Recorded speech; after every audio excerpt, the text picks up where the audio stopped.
Ce qui a changé, c'est véritablement le statut. Le statut avant, il y a encore quelques années, il y avait les journalistes à l'étranger étaient des vrais salariés du journal ou des médias. C'était des journalistes, au lieu d'être basés à Paris ou en province, ils étaient basés à New York, à Athènes ou à Istanbul. Maintenant, il n'y en a plus, vu les moyens financiers, soi-disant réduits, il n'y en a plus beaucoup. Il y en a dans certains points névralgiques, comme Berlin, comme Washington, comme Moscou et Pékin, évidemment. Donc, qu'est-ce qu'on fait? On a des pigistes sur place, pas salariés, sans sécurité sociale, sans rien. Juste, on les prend au fur et à mesure de chaque fois qu'on en a besoin. On les presse comme des citrons les jours où il y a vraiment une actualité chaude. Et puis, le reste du temps, on ne s'intéresse pas de ce qui deviennent, ce qui ne deviennent pas. Ce qui fait qu'ils font parfois d'autres activités. D'abord, ils travaillent pour beaucoup d'autres médias, et puis parfois, ils travaillent pour d'autres choses. Ils peuvent travailler comme attachés de presse, ils peuvent travailler dans des activités commerciales. C'est-à-dire que la qualité même d'être journaliste et d'avoir cet œil indépendant n'existe plus. Bon. La deuxième chose, c'est que encore pire, c'est que quand il y a véritablement un événement important, et bien là, qu'est-ce que font les médias? Ils envoient des envoyés spéciaux. Alors, ils envoient des envoyés, alors pour plusieurs raisons. D'une part, parce que ça leur permet de sortir un peu, alors ça c'est complètement iconoclaste ce que je veux dire, mais ça leur permet de faire sortir leurs journalistes étrangers qui sont de plus en plus confinés à Internet, assis sur leur chaise, et qui ne demandent que ça, de sortir. Et comme il n'y a plus beaucoup d'occasions, dès qu'il y a un grand événement, plaf, on l'envoie, ça lui fait à la fois des vacances, et puis à la fois une façon de leur récompenser, hein, c'est une récompense en quelque sorte. On envoie des gens pas obligatoirement qui connaissent parfois pas le pays. Alors je peux vous citer un exemple. Justement, la dernière fois qu'un envoyé spécial est arrivé, il m'a dit oui, dans les interviews, est-ce qu'on pourrait pas avoir Mélina Mercouri? Ça serait pas mal. Ouais, je lui dis on pourrait aller au cimetière, ça fait 10 ans qu'elle y est, ouais, on peut y aller. On m'avait déjà fait le coup avec Chypre. On m'avait dit, il y a encore quelques années, Monseigneur Makarios, c'est bien, c'est une figure. Hein. Ouais, mais ça fait quand même longtemps qu'il est mort. Quoi. On demande des choses près. C'est-à-dire que ce qui se passait, alors ça c'était caractéristique de la couverture qu'elle demandait, c'est que les rédacteurs chefs ou les gens à Paris avaient leur idée, leur analyse un bien grand mot, hein, avec leurs préjugés sur la crise, sur ce qui se passait, en disant voilà les bons, les méchants, et puis surtout qu'il y ait de l'action, et donc tu vas nous faire ça, et quitte à provoquer. Moi j'ai vu, je peux le dire, je ne dirai pas de quelle équipe, mais j'ai vu des équipes provoquer, c'est-à-dire demander à des témoins de faire de la provoque pour qu'il y ait une action.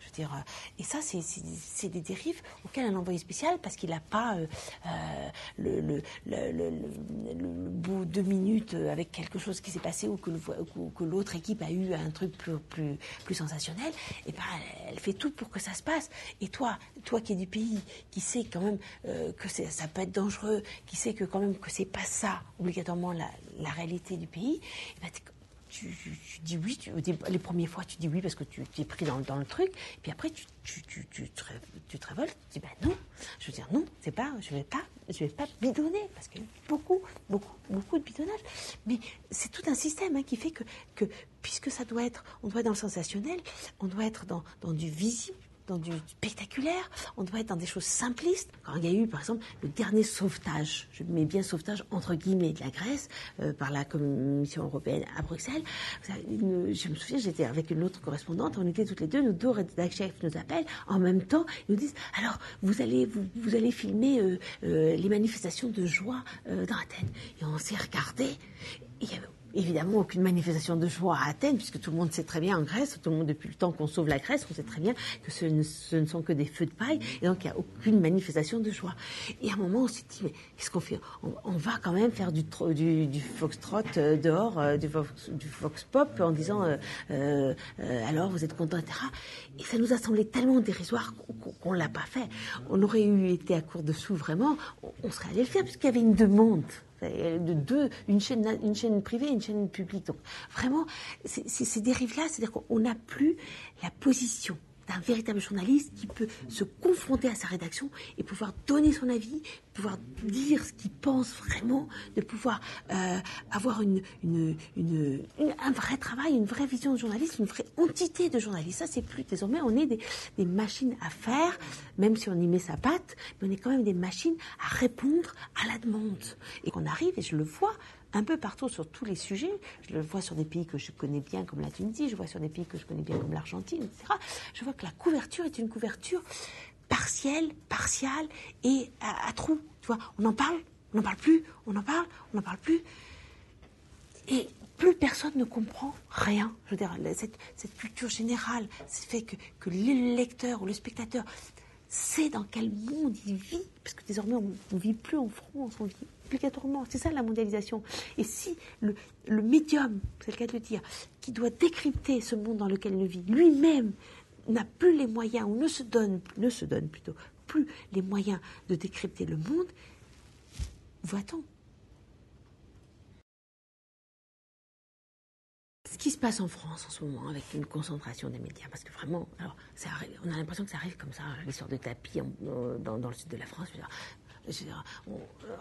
Moi, franchement, en tant que Grec, je ne pensais pas que ça arriverait aussi en France. Je veux dire. Et ça, c'est vraiment, il me semblait qu'il y avait des garde-fous plus importants. Mais il faut croire que les choses se défendent et de façon de plus en plus vite.